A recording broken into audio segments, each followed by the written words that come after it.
Well, alright, I guess I bring out the Knuckles plushie for this one. Yeah, you ain't gonna be out here for my Sonic 3 review. But now we're talking about Knuckles. So, after two highly successful movies, Paramount decided that Knuckles should get the spotlight. But they didn't make another movie, they made a TV series. Or a streaming series, because no one really watches TV anymore. Doesn't really roll off the tongue as well. Well, it's had a pretty mixed reception, and I'm not gonna lie, I was disappointed, but I still overall enjoyed the show. It wasn't terrible, it was just disappointing. I don't really want to start the episode off on a bad note, but you gotta get that out of the way. You need to come into this show with the right expectations. Because otherwise, I think your disappointment is going to really drag down the score. Now, I came prepared. I fully expected this show to be a little bit disappointing, so I was able to weather it. I knew that if they made a full-on show, they weren't going to have the same budget as the movies, and the humans were going to be more prominent. I would have been happy to have been proven wrong, but I knew deep down that was probably what was going to happen. So if you go in prepared, you might enjoy this more than even I did.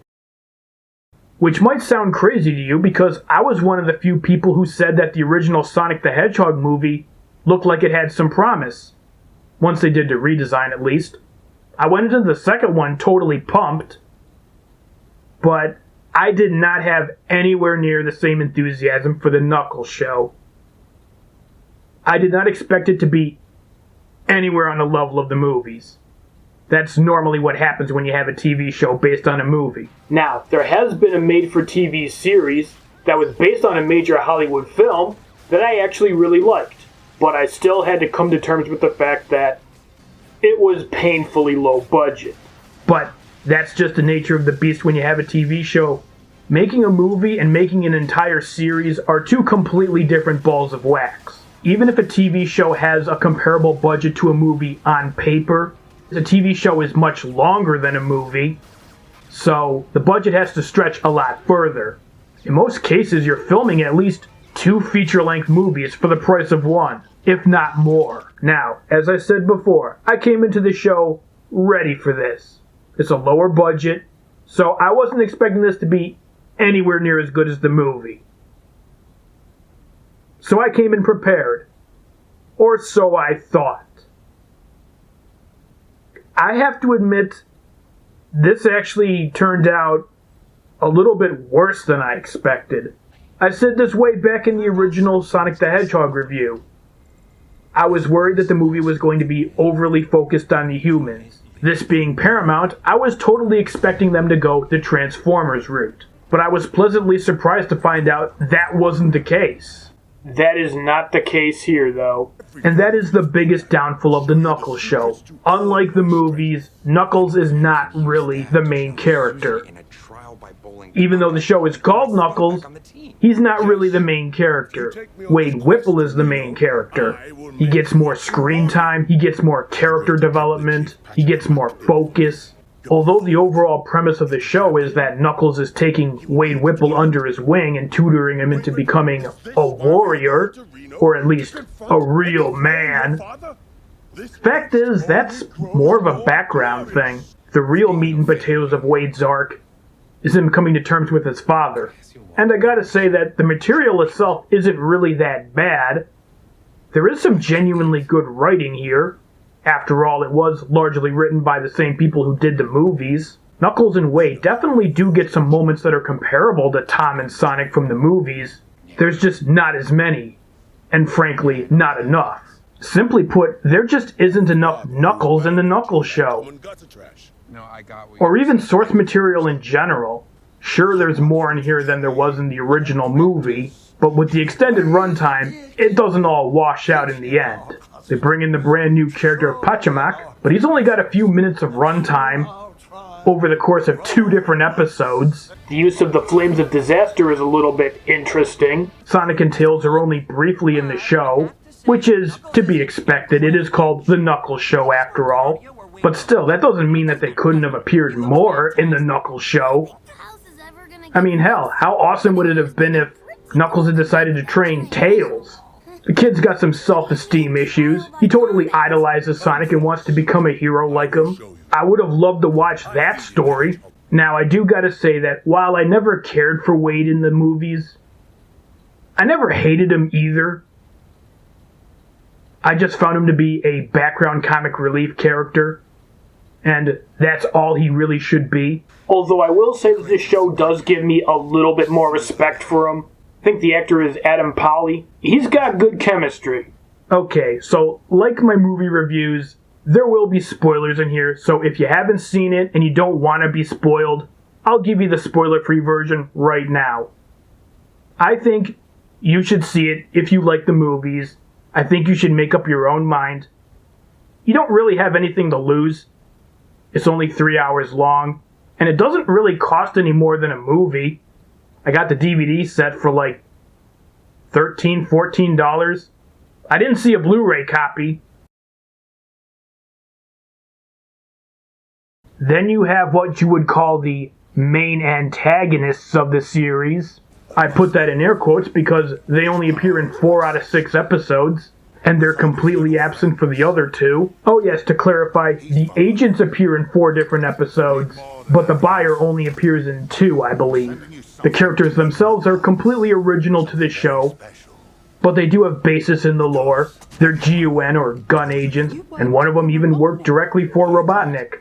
Now, basically, he's a cheap replacement for Dr. Robotnik because this show certainly couldn't afford Jim Carrey. Not to say that he's really a derivative character.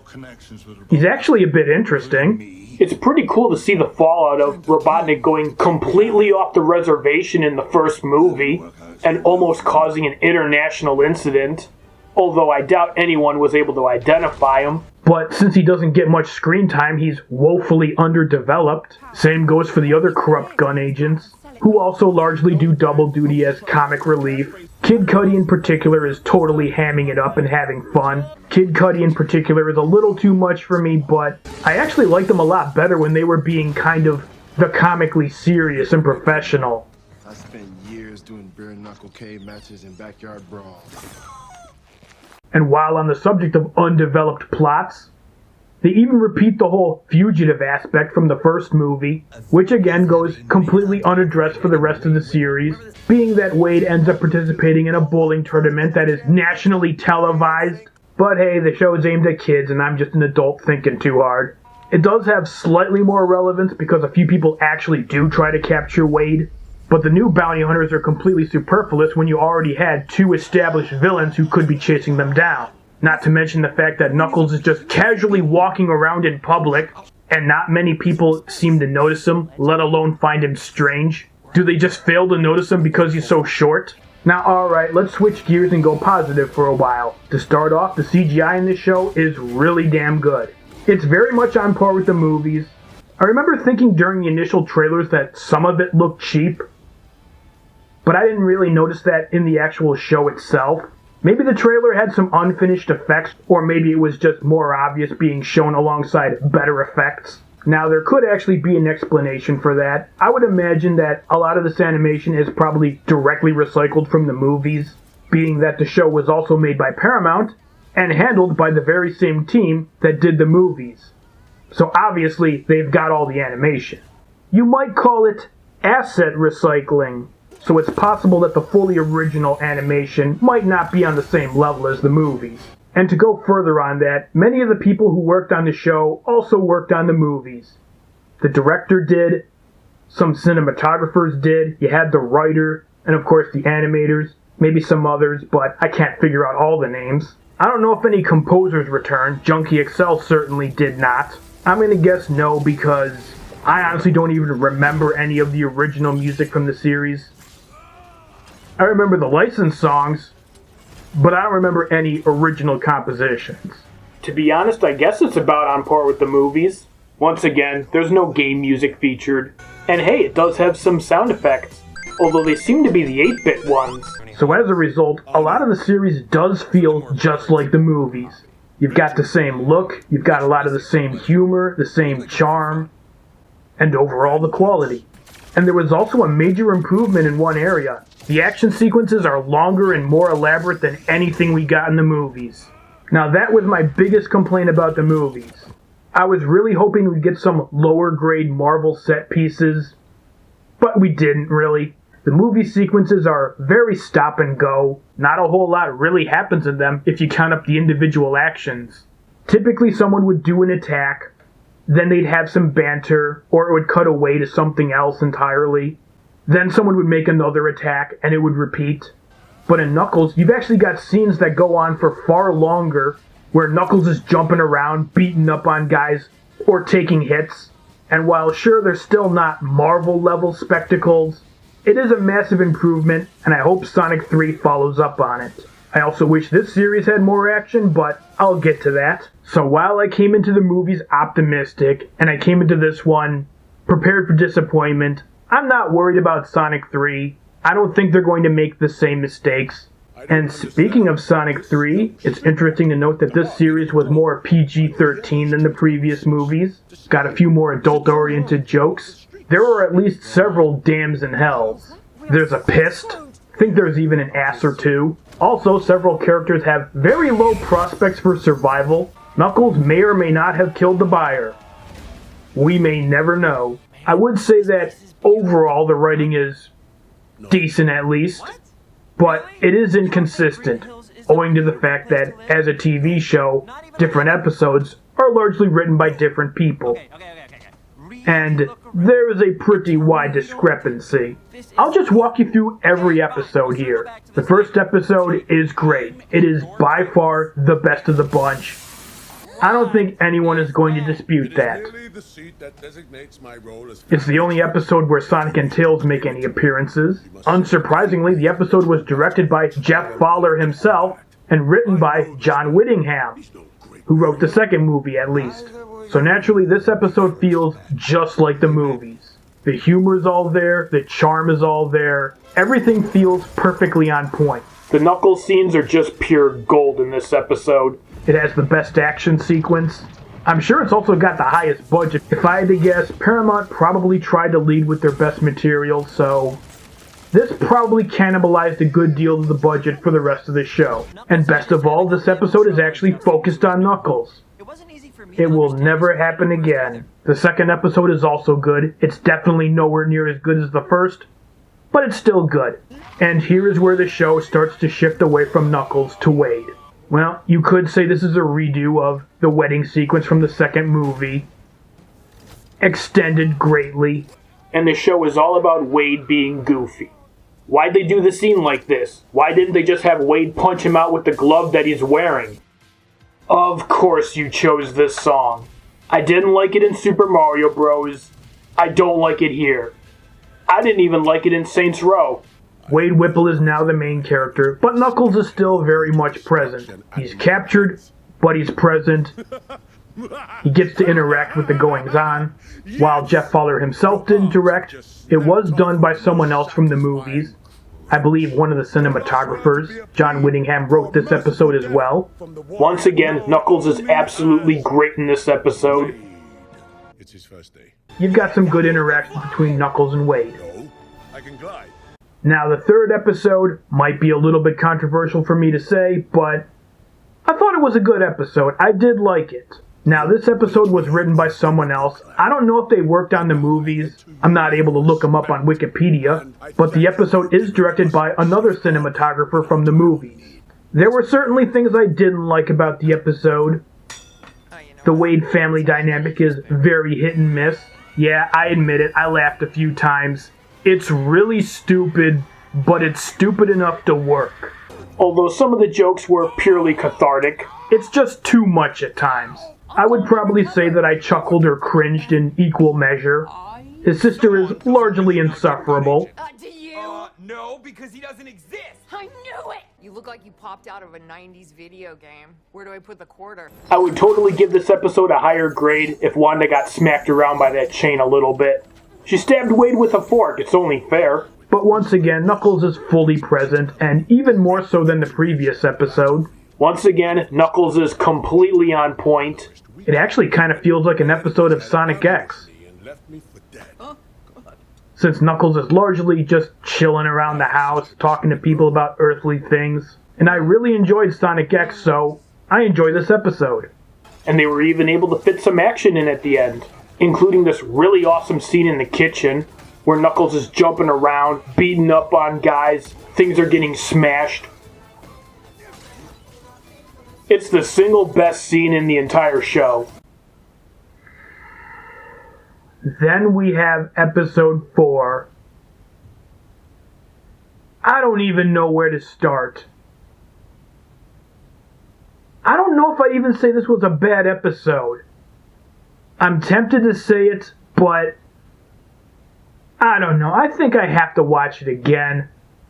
I didn't fucking like this episode when I watched it, but to start off, this episode was written by someone else. Once again, I have no idea if they have any Sonic credentials, but the director most certainly did not. Specifically, it was one of the people from The Lonely Island. And watching this episode, you can certainly tell. Now, I have actually seen some of their material, and I have enjoyed it. And I do enjoy certain aspects of this. I can totally respect the effort that went into this, especially all the theatrics. The actual song itself isn't bad either, but it does feel like it's trying a little bit too hard. It's just too much. Come on, they reused the Michael Bolton gag. Like with the gun agents, I feel that the song actually works better when it's being straight-faced. I really think it works better when the song is being sung in an epic fashion, but it's juxtapositioned with the goofy shit on screen. Oh, a last-minute addition, I just found out that they actually made the song, but to be completely objective, it is a neat sequence. And honestly, if it was just this sequence, I probably would have liked it. But you got the rest of the episode to deal with. This is a Wade Whipple episode. Knuckles is barely in this episode. He appears at the beginning and at the end, so he basically bookends the episode. He calls Wade in the middle of it, and that's it. Maybe I misspoke when I said the second episode was the wedding sequence, stretched out to an entire episode. It feels weird for me to say that because I would say that I still enjoyed the wedding sequence from the second movie because it fully committed. While the movie would have been better served without it, if you're gonna waste my time, you better at least make it an enjoyable sequence. But I think this is just going too far. I guess it also doesn't help that the wedding sequence was only 8 minutes. This is at least double that. This just screams bottle episode. We're saving the budget, so just fill it with a bunch of stupid human shit. You could literally skip this episode, and the only context you would lose is that Knuckles suddenly has a motorcycle and a hat. Also, a character vanishes. This was definitely the episode that made me feel that the show fell off. This was the low point. The episode still got a few chuckles out of me. So yeah, I don't really know what I'd give the final word on this episode is. I don't want to say it's bad, but it might very well be my least favorite. So we'll just segue directly to episode 5, which was okay.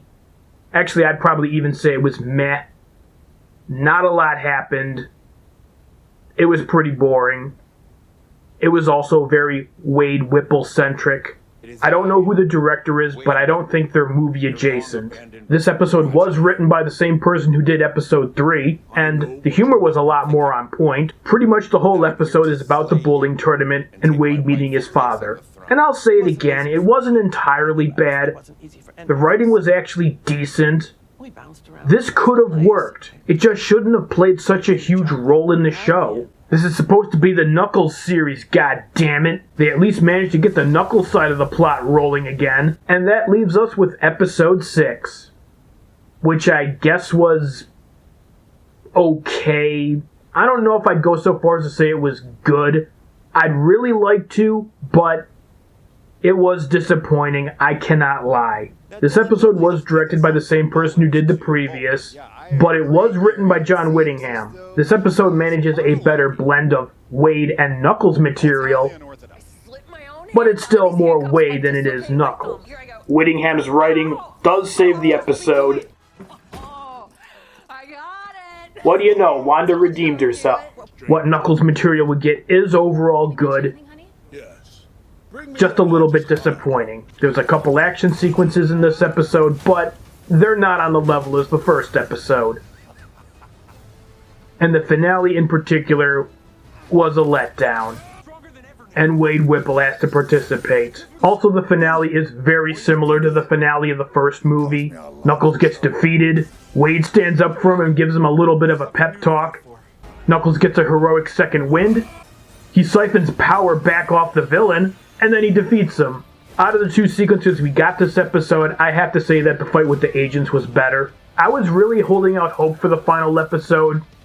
I was hoping that 4 and 5 were deliberate sacrificial lambs to save the budget, but that didn't happen. It's a damn shame because that alone would have raised the grade for this episode to good.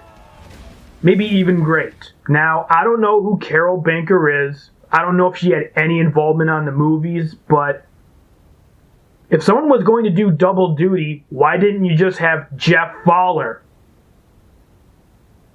Doesn't that make more sense? Have him bookend the entire series? I bet he would have made a great final episode. Now, taking the series as a whole, I'm at a bit of a loss.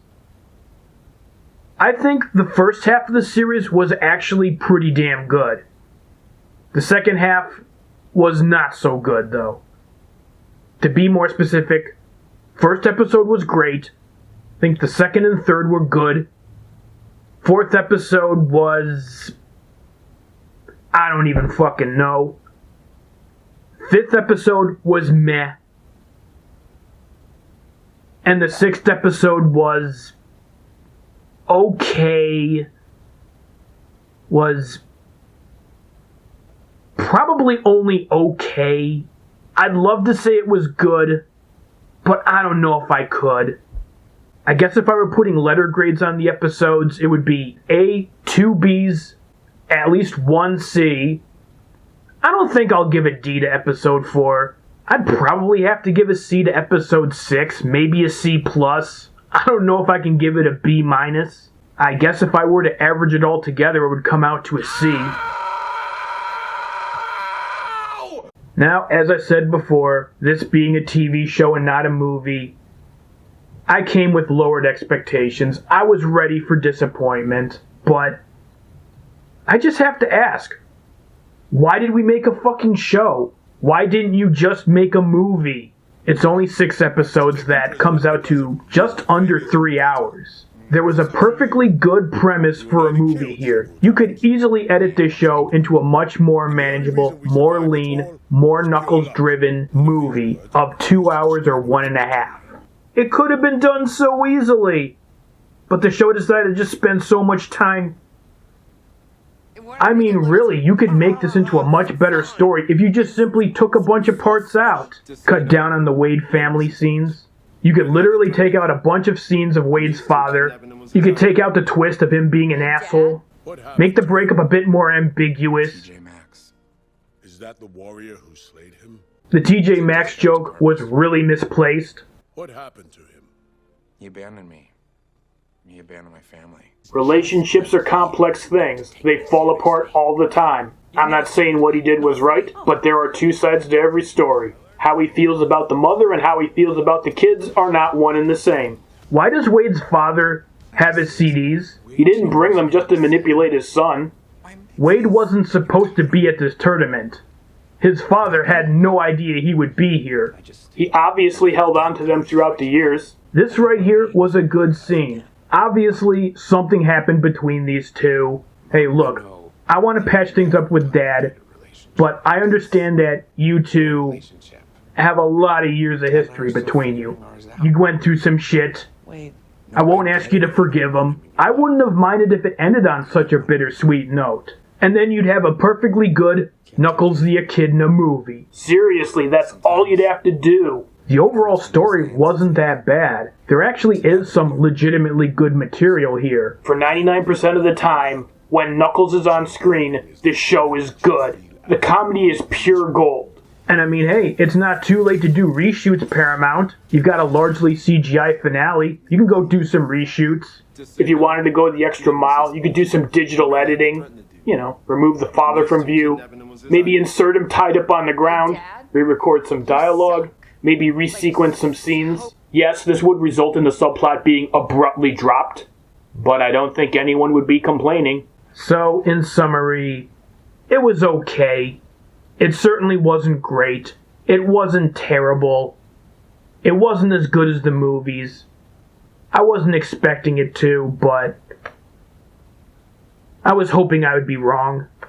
Now, as for a first time at bat, the Knuckles series was perfectly serviceable. It's got plenty of room for improvement, and if they're gonna make any more of these things, they need to improve. Because this is not gonna cut it going forward.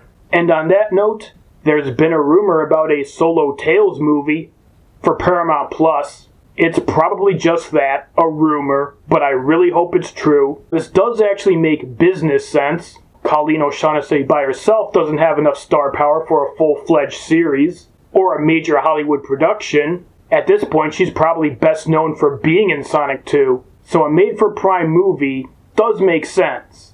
But I think they totally got the right idea. And that's exactly what they should have done for Knuckles. Just have a simple 1.5 to 2 hour movie.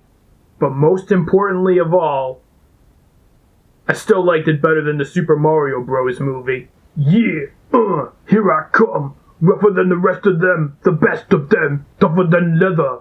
They call me Knuckles. Unlike Sonic, I don't chuckle. I'd rather flex my muscles.